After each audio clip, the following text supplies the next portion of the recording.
Hello, I'm Richard Seltzer. I'd like to share with you an excerpt from my novel Breeze that will soon be published by All Things That Matter Press. Here's the first chapter of that novel. The chapter is entitled The Goddess in Sunglasses. New Haven, Connecticut, Saturday, November 15th, 2008. Breeze was lying naked, limp, unconscious on Yanni's bed. Her pulse was strong. Her breathing was normal, but her open eyes were glazed. Her long, curly black hair was wildly strewn across her breasts. One leg was straight, the other bent, with the knee leaning against the wall. Her body was alive, but it was as if no one was in that body. The 911 operator had told Yanni not to move her. That could worsen her condition, whatever that condition was. The medics should arrive in a couple minutes. They had to. He knew the basics from TV shows. If her heart stopped, thank God it was still beating, they would need to revive her within 3 minutes or her brain would be damaged irreversibly. The medics would ask him about her medical history and her family. Her life might depend on details that he could provide, but he knew nothing about her past, even though she had been living with him for over 2 months. What could he say? The medics might call the police, and the police would want to establish her identity and determine if there had been foul play. She called herself Breeze. He didn't know her last name and didn't know where she came from. As far as he knew, she had no ID and no money. He knew nothing about her medical history. He didn't know if she had relatives or where those relatives might be. She had no friends that he knew of. He had never seen her do drugs, but that didn't mean that she didn't. Maybe she had overdosed. She could be a fugitive, and he might be guilty as an accessory to acts he knew nothing about. She could be seriously sick, not from drugs, but from some incurable disease. It could be contagious. He could come down with it himself. He felt guilty for thinking such thoughts. How could he think about himself at a time like this? Why was it taking so long for the medics to arrive? He checked her pulse again. Still strong. She was still breathing, but she still wasn't there. Yanni wasn't allowed in the emergency room because he wasn't a spouse or relative. He went back to his dorm room. He wanted to dig through her stuff, looking for anything with her full name or the names of relatives, anything that might help in this crisis. Then the phone rang. By the clock, 2 hours had passed. He had no idea what, if anything, he'd done in that time. He rubbed his face, scratched the back of his neck, scrunched his shoulders, stamped his feet, anything to regain a sense of himself as here in this place at this time. The phone rang again. Had it been ringing continuously, or had it stopped and started again? An admin from Yale New Haven Hospital was calling. He cringed. This wasn't a dream. They had moved Breeze from the emergency room to a regular hospital room. He could visit her now. The admin needed to see him today. She had questions about identity and insurance and payment and citizenship. When he arrived at the hospital room, a nurse told him that Breeze was stable but still unconscious. They didn't know what was wrong with her. Monitors kept beeping, a maddening rhythm. Breeze seemed to be sleeping comfortably, as if she could wake up at any moment and life would go on as before. Yanni touched her hand, her cheek, her ear. He brushed back her long black hair so it no longer covered her eyes. He squeezed her hand. No response. He kissed her hand. He kissed her lips. He kissed her behind the ear and licked her there the way she liked him to. He wanted to talk to her but couldn't think of anything to say. He wanted to slap her, hoping to wake her up, but this was a hospital. You don't slap patients in hospitals. He was confused, paralyzed with indecision. The next he knew, with no notion of how much time had passed, someone was talking to him. It was the same voice as on the phone, the admin person. Her tone was patient but weary. She might have repeated herself several times already, trying to get his attention. "What's your name?" she asked again. "Yanni," he finally answered. "Okay, that's what people call you, but what's your full legal name?" "Yanni Johnson, Yannie. Johnny in Greek, like Johnny Johnson, with a foreign flavor. I spell it with an IE at the end instead of an S. That makes it easier for people to know how to pronounce it. Your parents are Greek? No, they're eccentric. He spaced out for a moment, memories racing through his mind. Breeze had told him, I like that you have a Greek first name. It's as if you have a Greek soul and your parents recognized it the moment you were born. No way, he had answered Breeze. I was named after an army buddy of my dad's who was killed in Nam. War, yes, you're a warrior, she had said. Greek warrior, ancient Greek warrior. He had always thought of himself as a nerd and had walked with a slouch. She made him feel proud of his looks. She took pleasure in dressing him up for public and undressing him in private. They would role play and she would cast him as a character from the Trojan War. He stood tall for her and felt like a different person in her presence. And what's your occupation? The hospital admin repeated. Yanni remembered he was in a hospital, the Yale New Haven hospital. Breeze, who had been living with him in his dorm room for months, was comatose. He shook his head and scratched the back of his neck, trying to get his bearings. What was that again, he asked. Your occupation, she repeated. Her patience was wearing thin. I'm a senior at Yale, classics major, literature, Latin and Greek. I live on campus in Calhoun College. Where the girl was picked up? Yes. And what's the girl's name? Breeze. Breeze, he spelled it out. Like the wind. First name or last name? Only name as far as I know. She said her parents named her Briseis after a character in the Trojan War. Did you see the movie Troy with Brad Pitt as Achilles? Briseis was his slave girl lover. Strange name. Yes, it's hard to pronounce, so her parents called her Bris, but that sounded too much like Jewish circumcision, so they called her Breeze instead.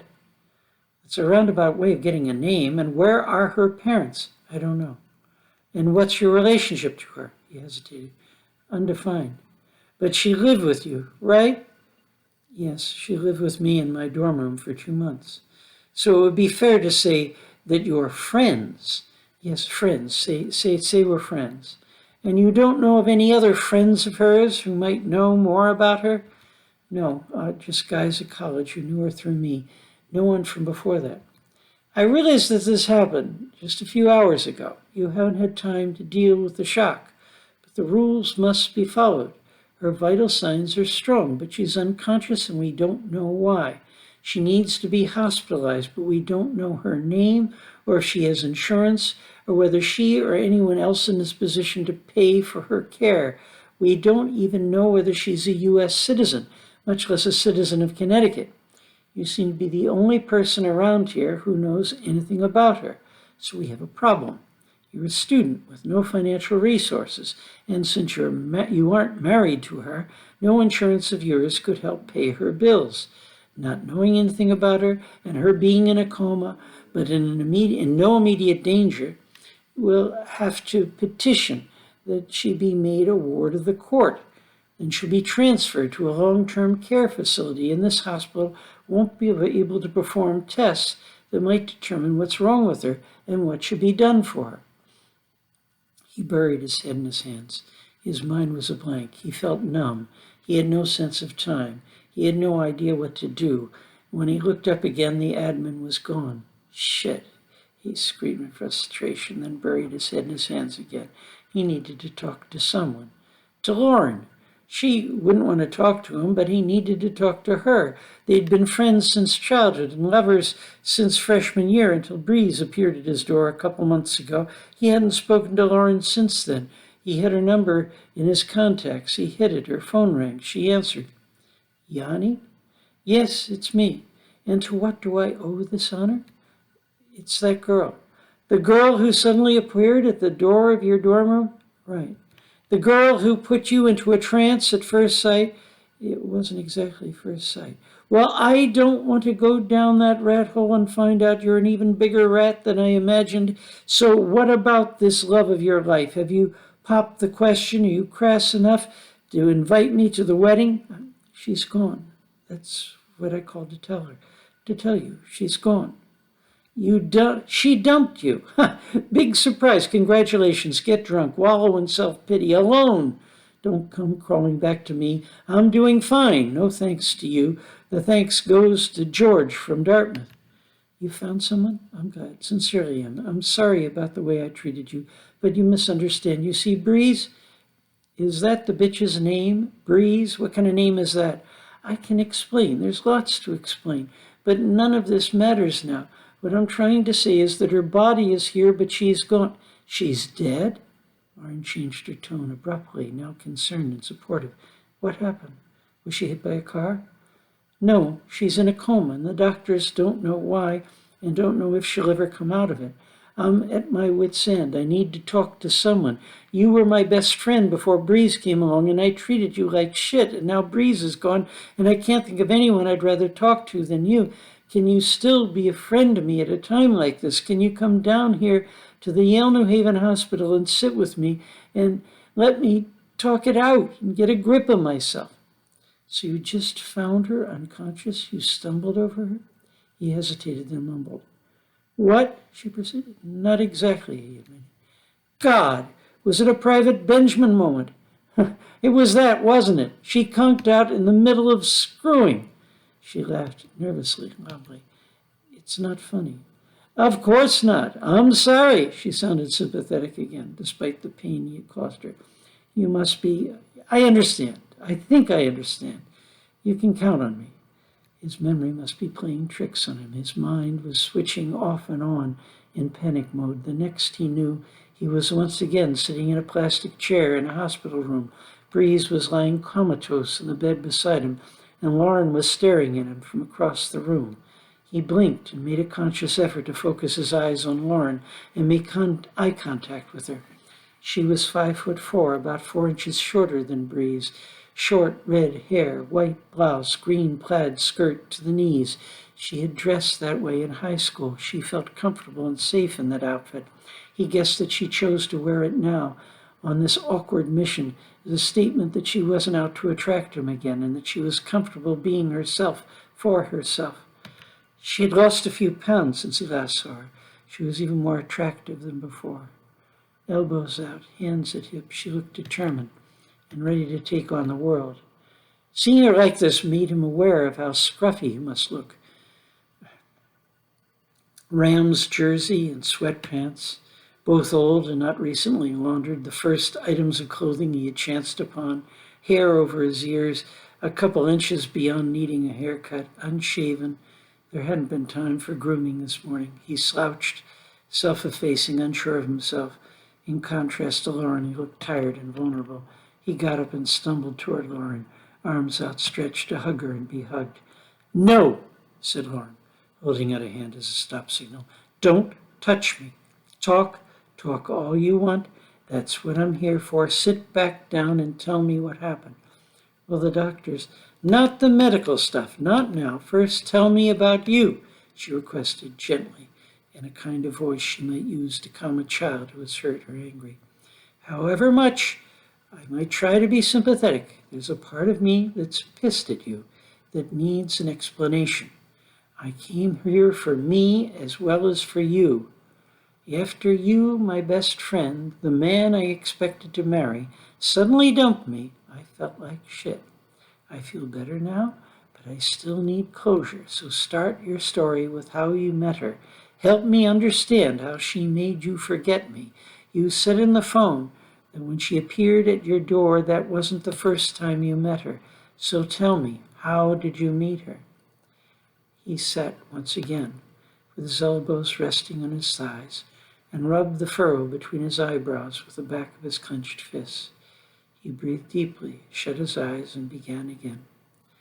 I first saw her last summer in Athens.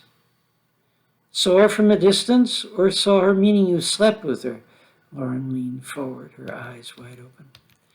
It's complicated. We met on a flat concrete roof on a house in Athens, where for €1 a night, student tourists could stretch out with sleeping bags or ponchos, separated by just a foot or two of open space. I had heard about this place at a youth hostel. My money was running out, and I wanted to stay in Greece longer. I was doing everything I could to economize. That was my first night on the roof. I checked in at 2 a.m. In the distance, I could see the Acropolis. The Parthenon was lit by floodlights. In the summer heat, the ground seemed to shimmer at the horizon. You could feel the presence of 3,000 years of history. If you enjoyed this story, please let me know in comments and I'll do more of the same. My name again is Richard Seltzer, as in Alka-Seltzer. My email is seltzer@seltzerbooks.com. This is the first chapter of Breeze, a novel that will soon be published by All Things That Matter Press. That same publisher recently released 3 other books of mine, Parallel Lives, Beyond the Fourth Door, and Nevermind. You can find those all at Amazon as paperbacks and as ebooks. They can be read in any order. They're independent stories with overlapping theme and styles. Each presents a different view of reality, a different way of trying to make sense of the mysteries of life.